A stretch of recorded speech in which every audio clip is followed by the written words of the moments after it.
Hi, my name is Beth Hiley here for Board Game Geek at SPIEL 2016. I'm sitting down again with Rita Struckman from HUCH and Friends. Very good. Oh, thank you. And you've brought us a quick little filler game of Rival Kings. Yes, Rival Kings is one of our first Canadian games, with a Canadian author, which we met at the Gathering of Friends last Go Maple Leafs. We didn't meet him, but his colleague who introduced us this game, and we liked it a lot. I'd like to show it to you because I think it's a really nice little filler for gamers. In this game, it's the king's dead, long live the king, but who's going to be king? One of us. But we have to fight for it, get land and people behind us with the help of influential people at the court.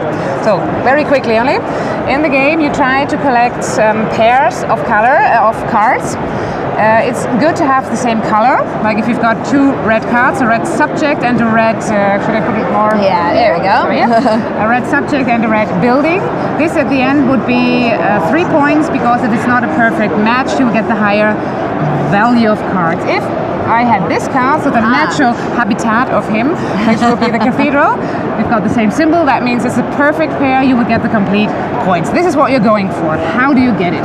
So this is just money now.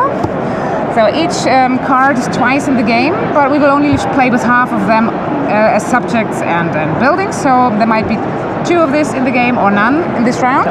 The rest is just used as money. So what do we need? These are the important characters. They have a different rank from A to F. Here we've got the Lord Protector and the Queen, and here we've got some merchants. The highest ranks are the first to play. The lowest ranks, of course, play later. And as you can see, there's almost always a second letter with one of these iron fists. This is a guy he has a conflict with. So the king does not get along well with those two, with the knight and the treasurer, for example. So that means he can steal an action from one of those actions. You see down here, it's four different actions we have on the lowest card. Just give 2 examples. So the higher the rank, the fewer actions, that's the thing. So if you play the queen, you will be probably first to play, but you have only 1 action.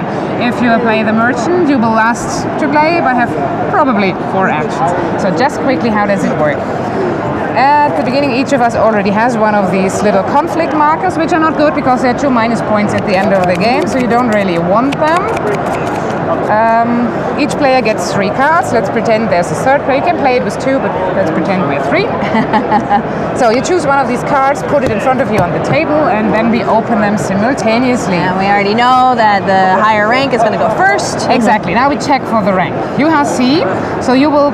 They don't play first, but first we check, do we have a conflict with any F? There's no F, which is fine. But D has a conflict, not with a lower rank character, but with each other. So we players would both get a conflict marker, and as we have a equal ranked conflict, when it's our turn, we can only do one of the actions we have here. So this is kind of the conflict resolving phase. Let me go to the action phase. You, as the highest ranked character, would go first. This means you can give your conflict marker to some other players. You probably give it to me because you're so nice. Yes. And your second action would be to take coins. That means you can take a pile of coins from here. At the moment, it's only 1 card anyway. You just take it. Take that one. So then it's a question who of us would go first.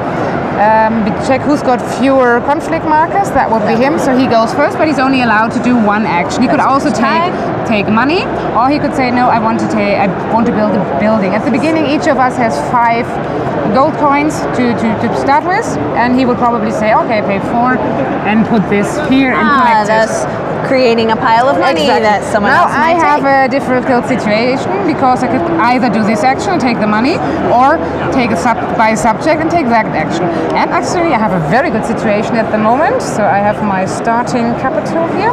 So I will buy this character, this subject, and put it in front of me.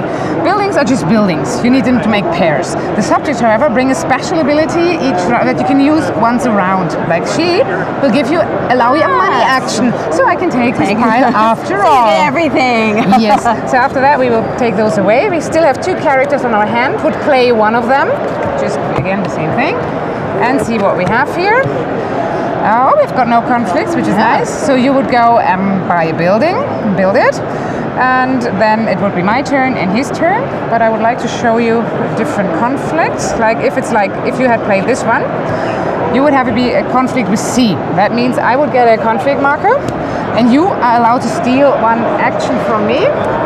So I steal something off of the bottom there. From this you have those little crests, and you can say, okay, I don't have any conflicts, Marcus, I'm such a lovable person, I don't get into conflict, but money is always good. So you say you want to steal money. And then when it's your turn, you will first steal my action, like take the money action, and then you do your actions. So this is always, you have to look at your hand and say, okay, I want to have few actions but very secure because I go first and nobody's likely to steal from me, or do I try to go for many actions by being last to play? And one more thing about the subjects, you will collect them, and also the buildings, they will just be 2 piles, so you always have only one active subject. And actually the subjects are also very important because they give a lot of dynamic to the game, because they change a lot and give you lots of possibilities. So that was very quick, but check it out, it's fun. How many players and how long? It's 2 to 4 players, and it plays about half an hour, 20 minutes, half an hour. You play until one of these piles is gone, which in a 4-player game can happen very quickly. So there we recommend, calculate your points, write them down, and play 2 or 3 rounds and see who's really going to be the king.